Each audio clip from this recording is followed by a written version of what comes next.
Aqui ao meu lado está Thiago Zagato, auditor federal de controle externo do Tribunal de Contas da União e também especialista em auditoria governamental. Thiago, que está participando de mais um evento da JML aqui em Curitiba, topou fazer essa entrevista com a nossa equipe. Ele é advogado formado pela UNB, engenheiro civil graduado pela UEL. Além disso, Thiago é palestrante em diversos congressos, seminários e eventos relacionados à gestão pública.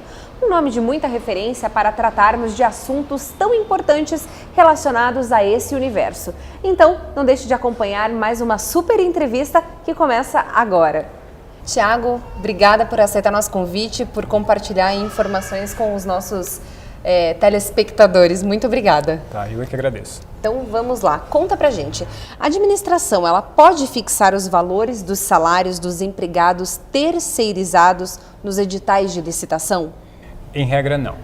Tanto por disposições da própria Instrução Normativa número 5 de 2017, que hoje é a nossa grande referência em termos de contratação de serviços, quanto pelos principais entendimentos do Tribunal de Contas da União nos últimos anos, a regra é: eu não estabeleço o valor que a empresa vai pagar para o seu funcionário. O que eu digo é que a empresa é obrigada a pagar no mínimo o piso da categoria, estabelecido em convenções, acordos coletivos, e aí isso sim eu vou exigir. A empresa nunca vai poder pagar menos do que o piso legal estabelecido para a categoria. Porém, existem algumas hipóteses de serviço. Primeiro, quando não existe convenção coletiva na localidade ou para aquela categoria funcional. Segundo, quando eventualmente o profissional requisitado, o que está previsto na convenção não é suficiente para pagar o profissional na qualificação que a administração está precisando naquele caso, mas repito, deve ser visto de forma bem restrita a estipulação dos valores por parte da administração. E além disso, existem alguns acordos do tribunal a respeito do assunto, que quando essas exceções acontecerem, de eu ter que estabelecer o salário, eu tenho que atentar porque essa contratação deve ser formatada em modelo de postos. Quando a contratação for por resultado, por métrica de serviços, essa exceção ela deveria ser vista de forma ainda mais restrita, diria quase que impossibilitada. Certo. E que tipos de itens, Thiago, possuem valores fixos ou vinculantes e devem ser exigidos aí da licitante, sob pena de desclassificação de uma proposta? Okay. Bem, a remuneração é um dos exemplos, não que a empresa deva colocar o valor exato que foi fixado na estimativa da administração. Ela deve colocar o mínimo do piso legal.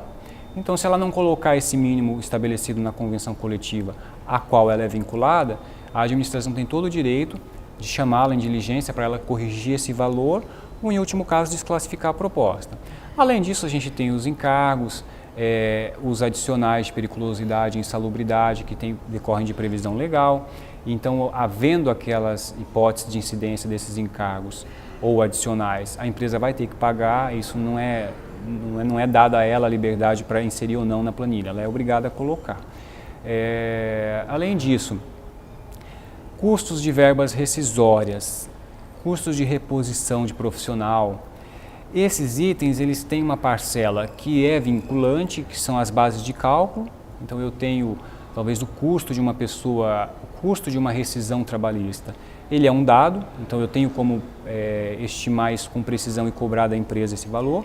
Porém, a quantidade de funcionários que vai entrar em afastamento, seja por rescisão, seja por algum outro dos afastamentos durante a própria execução contratual, esses valores são estatísticos e a gente não domina. Portanto, esse tipo de valor a gente não pode exigir da empresa, não pode vincular a empresa. Ela tem a liberdade para propor aquilo que que é mais coerente com a realidade dela.